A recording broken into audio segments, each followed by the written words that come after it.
سلام دوستان، خوش اومدید به چنل TH ترول.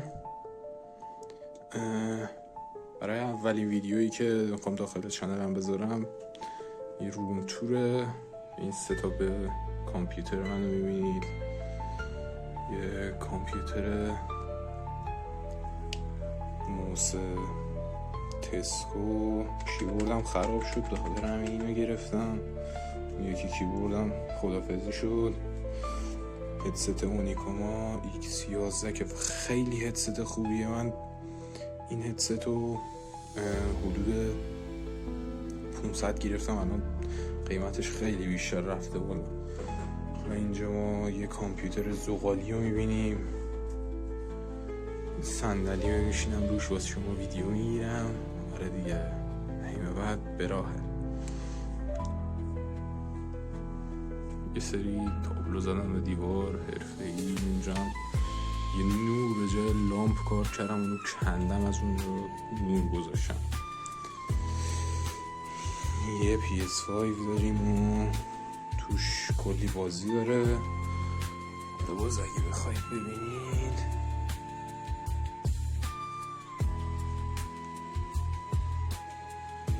بازیایی که داره: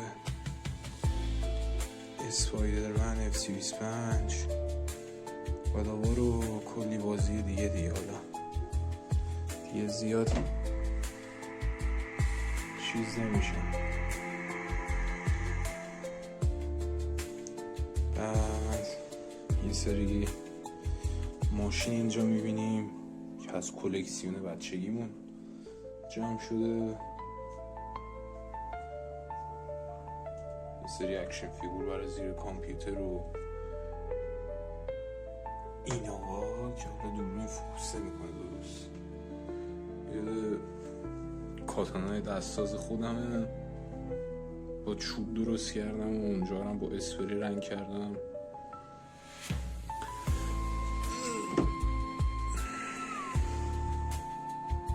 کاتانای فوق حرفه‌ای.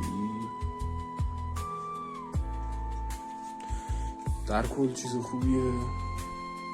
اینم یه کونایه، اینم باز با چوب درست کردم. یه دسته ایکس باکس 160 بر کامپیوترم.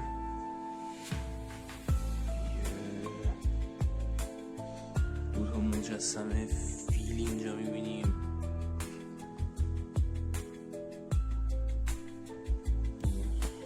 یه دوتا اکشن فیگوره. این دوتا اکشن فیگور رو من خیلی دوست دارم. این جفتشونم مال اکتیویژنه، اگه درست فوکوس کنه. جفتشونم مال اکتیویژنه.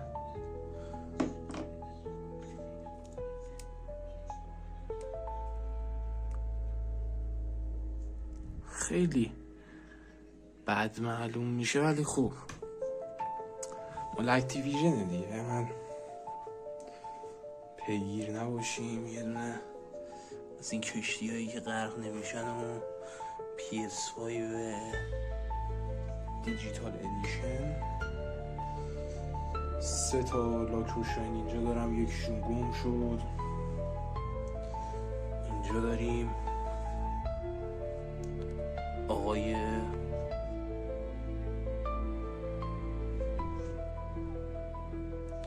چیزو کاپیتان آمریکا با داشمون ولاری. اینم تبدیل شوندگان یکی شخصیتشه و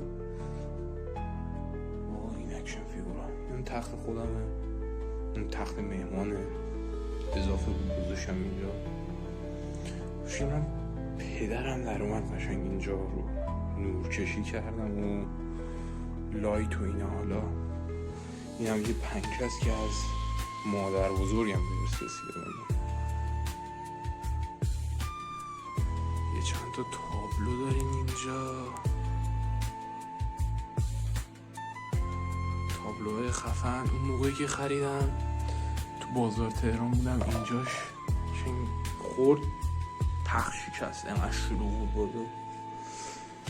باز یه نمای کلی هم میگیرم از اتاق تاریک.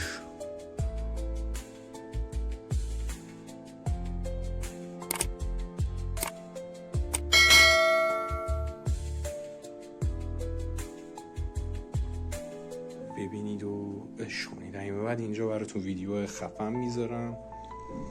امیدوارم هم از این ویدیو بی محتوای بنده خوشتون اومده باشه. لایک، کامنت، سابسکرایب حتما فراموش نشه.